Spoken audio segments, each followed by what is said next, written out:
Hello and welcome to my channel. Today I'm going to do a lash tutorial. I've had a few people asking my favorite types of lashes, how I do my lashes, what mascaras I like, so I'm going to go really in depth with this one. I personally love a lash that's pretty light, wispy, a touch romantic, and just really easy to wear and really easy to do. So if that sounds like something you're interested in, definitely keep on watching. As well, if you're interested in how I created this makeup look, which I find to be like really fresh, pink, flushed, and glowy. I'm gonna do that at the end of the lash tutorial, so stay tuned for that. And yeah, definitely drop any questions below if you have any about these types of lashes, and I hope you like it. I'm actually not gonna do anything on the eyelid today, just to show you how these lashes really don't need much, like any kind of winged eyeliner or anything to look seamless. Now, the lash style I've really come to love the most is the MAC Free Spirit lash. When I first bought these lashes, I thought they were gonna look really mod because in the pan they look quite like piecey and spiky, but I actually find they look quite natural, and the spaces between like the lash clusters are what make it look really like natural and wispy rather than overwhelming for the eye. You're not gonna get that like caterpillar effect with these types of lashes, basically where it looks like just pure, fluffy black all on your lid. So that's what you're gonna really wanna look for in any kind of lash, whether it's like picking up these specifically or any kind of lash style that just has more pieces and like space between the lash clusters. That's what you're gonna really want for more of a natural look. When I wanna do something a touch more glam, like especially if I'm doing like a lot of colorful eyeshadow or a more bold look, I'll go for these Kiss So Wispy lashes. These are really affordable, which is great. Excuse how they look right now. I'm gonna pick up some more soon. They've been harvested.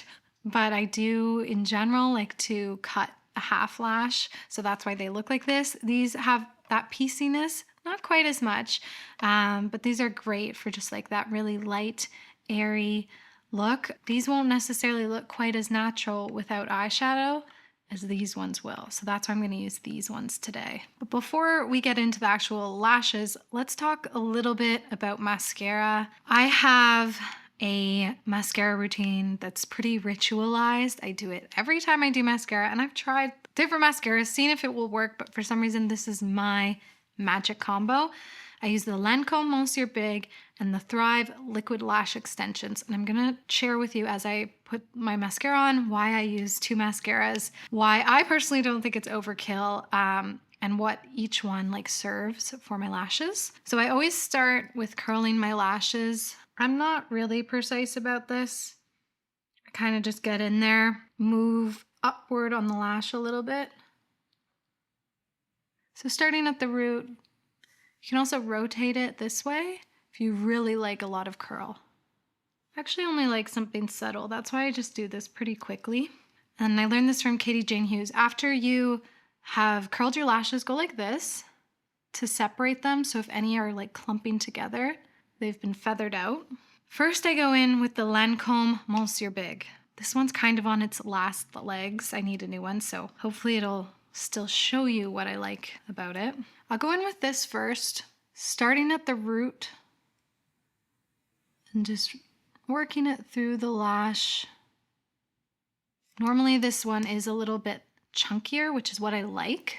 It's just almost done, but I like to get this really at the root especially. And I just like this wand in general. It's not too big. It's just like really a classic mascara wand.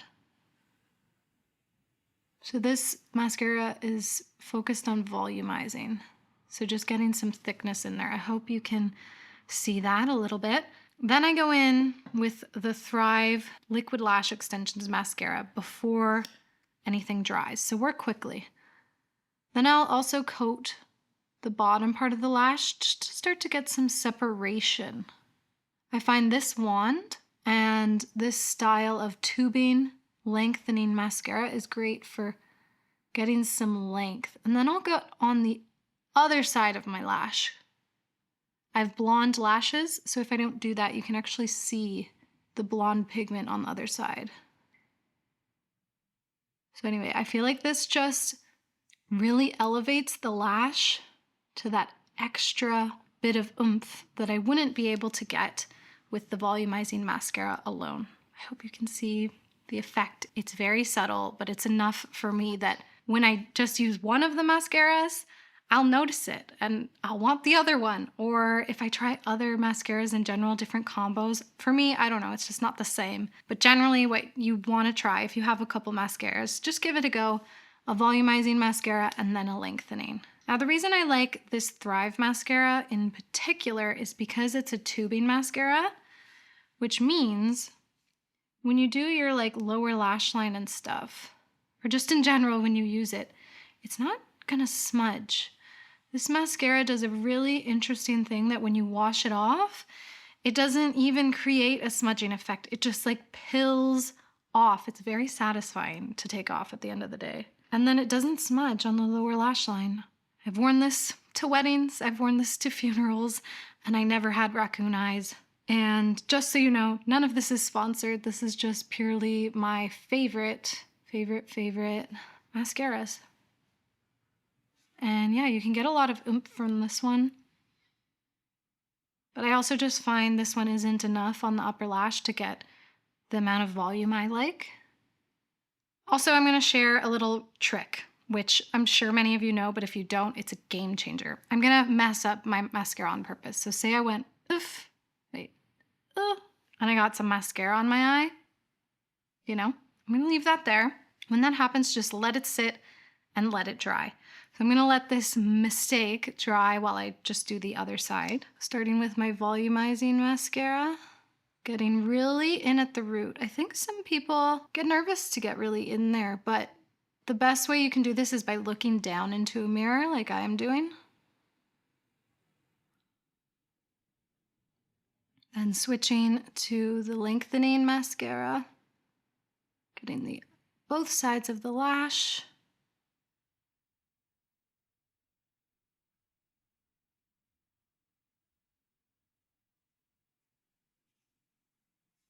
Back to this. Just take a spoolie, like on the end of an angled brush usually, and once it's dry, just softly scratch it off. And then it's gone. It's just really important that you wait for it to dry first. So I have my mascara. It looks good, but I want to elevate these lashes. So let's get into these MAC Free Spirit lashes. You do want to be really careful with removing these or really any lash from its packaging at first. I tend to lift it from the longest end with some tweezers, and it can even be a little awkward at first, trying to get that lash off. But I'll lift the end at first and then just use my fingers to really softly start to peel it away. And there will be a little bit of glue on there already, and I'll just kind of pick that off. So now we're going to cut the lashes. A half lash is just infinitely easier to apply, as well as it just looks so much more natural. I personally don't like the way like lashes look when they're coming closer in to my nose bridge. I just find it kind of narrows my face, brings my eyes closer in together. I prefer lashes to really just extend on the outside. Everyone has their own personal taste, but regardless, half lashes are a lot easier to apply. So we're gonna cut these, and you can do this by starting small. If it's your first time using a lash, you might want to trim a little bit at a time, or if you feel pretty confident, just hold them up to your eye. Kind of decide like where you like it to start. If it's a little bit farther, and then go for the chop. But if it's your first time using a specific lash style, I'd sacrifice the ends and just go a little bit at a time. I actually do end up getting 2 lashes out of this, just the way I do it. Yeah, I'm basically looking for when it just feels like it's adding a little bit of that extra definition at the side of my eye, but it's not like overwhelming the entirety of my eye. And another thing I do, so when you look at this lash style up close, you can see that it starts on sort of a thicker piece instead of one of the smaller clusters. I cut off that thicker cluster as the starting point so that I can start with one of the smaller clusters. It just looks more natural and it creates a bit more of a soft gradient. So I'm going to cut off that first little chunk. using a tiny pair of scissors. I'm actually going to cut these lashes down quite a bit, past even the halfway point. So the lash now looks something like this. It's quite small, but that's why it looks so natural. I find it's better to have this type of like actual eyelash tweezer. You just have more control when you can actually grip the lash rather than tweezers. And my favorite lash glue is the Duo, the green one that has the little paintbrush that you can paint. So just a thin band of glue, and I'll wait for it to dry literally for like 10 seconds. But the thing about when you're using lashes that are this light is you can actually have some playtime with where you're gonna place it, because they can almost sit on the eye without glue because it's so light and it's like not a full lash. So I'm just gonna look down into a mirror and do my first placement. Looks a little awkward to me, so I'm gonna just lift it right off and try again. And then I'll use my finger to just finesse it. And then when it fully dries, that's when I'll like squeeze it together a little bit. Now, can you see the difference?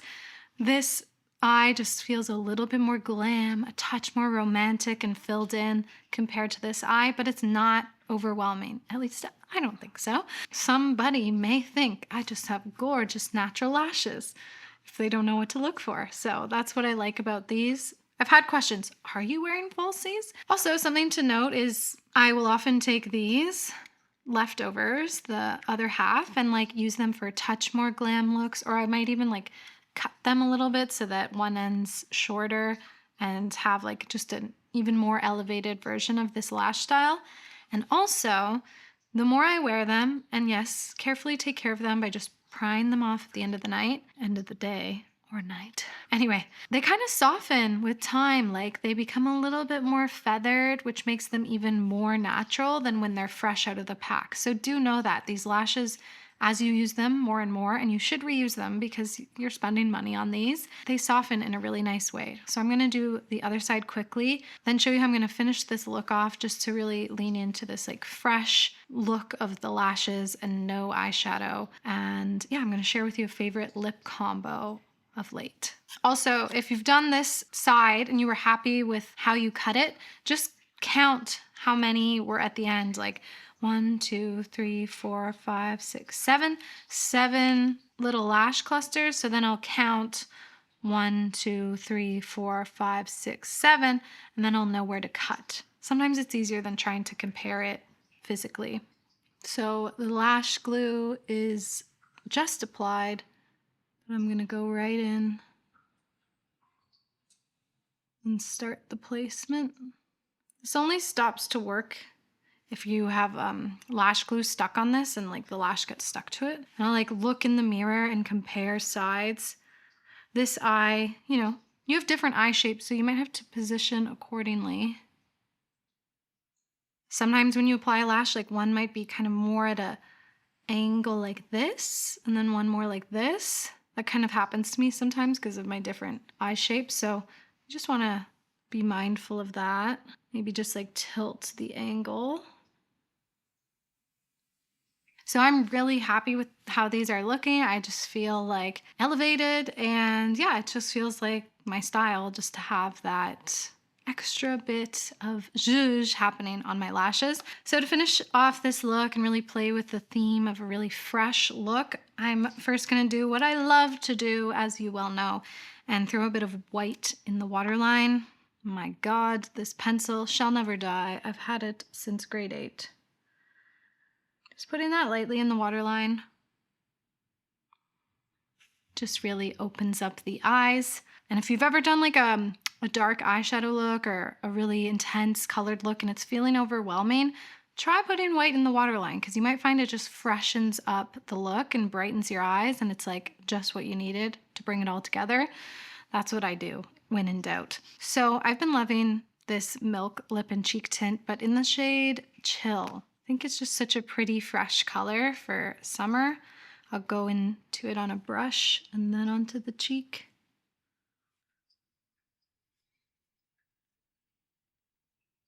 Going in with a lot of blush, bringing it down the cheek a little bit lower. I'm going to powder with the pink One Size.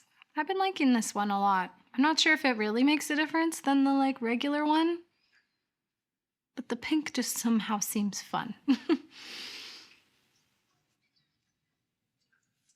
And then I've been loving going in with the Rare Beauty Luminous Blush in Cheer. It's a little bit peachier. Just going to add a bit of glow and vibrancy.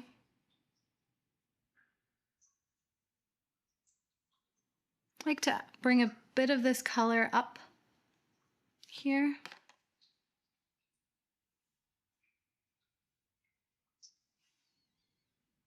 And then some of the Rare Beauty highlighter. When I'm doing a very minimal look like this, I like to add little extra points of glow just to make it really feel really fresh. Sometimes I'll even like put it on an eyeshadow brush and put a little bit at the center of the eyelid.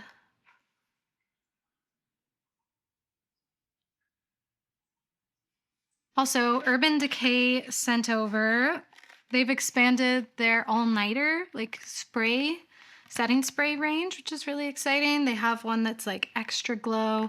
They have a hyaluronic acid one, a hydrating one, watermelon, cactus. Ooh. I'm actually gonna try their matte one. I set my foundation with it earlier and I thought it was looking really nice. So I'm also gonna try it on top of all of this. I always breathe out when I do setting spray. If you don't, you're inhaling all this, whatever this is. I'm also curious how the matte one's gonna wear because in the past I found the all-nighter like maybe just a little bit too dewy for me. I'll try out some more in some upcoming videos and update you. Just makes the skin look really healthy, which is nice. I like to go in with my foundation brush and like when it's still a little bit wet, but not when it's super wet. It's like use that to just really buff everything into the skin. This base is looking really pretty, if I do say so myself. So let's finish it off with the lip combo I've been loving. So first I'm going to apply the same Milk lip stain.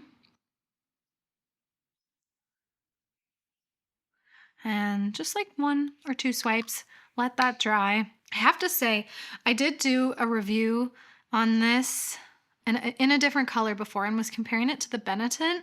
It goes to show how you need to use a product a little bit more before you really say much about it. I was comparing it to the Benetton and it's really not like that. When I go back to my Benetton, it feels weak in comparison. This just delivers pigment so quickly.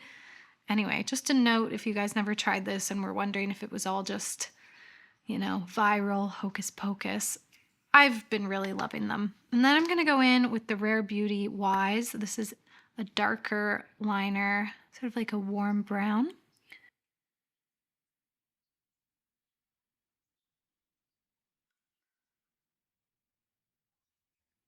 This is truly one of my favorite combos. Always the Rare Beauty Wise with like a vibrant lip stain. I said it before, I'll say it again. Very Sabrina Carpenter. And then I'm going to go in with the Rare Beauty Glossy Lip Tint. This is in the shade Wonder. This is pretty new to me actually. But when I used this combo before, I thought it was so pretty. And bonus points for extra lip stain because once this wears off, the gloss, it stains the lips. Okay, there we go. I'm obsessed. I think this is such a fun, fresh look for any time of the year, but especially right now, it's a lot of heat waves happening outside, and I just really love how fresh this feels. I really think the lashes elevate it, in my opinion, and make me feel personally my most confident when I have that extra bit of glam happening on the eye. But yeah, basically what you're looking for is lashes with a lot of space between them. And I didn't mention, but an invisible band, not the black bands. That's how you can use these lashes without putting any liner down.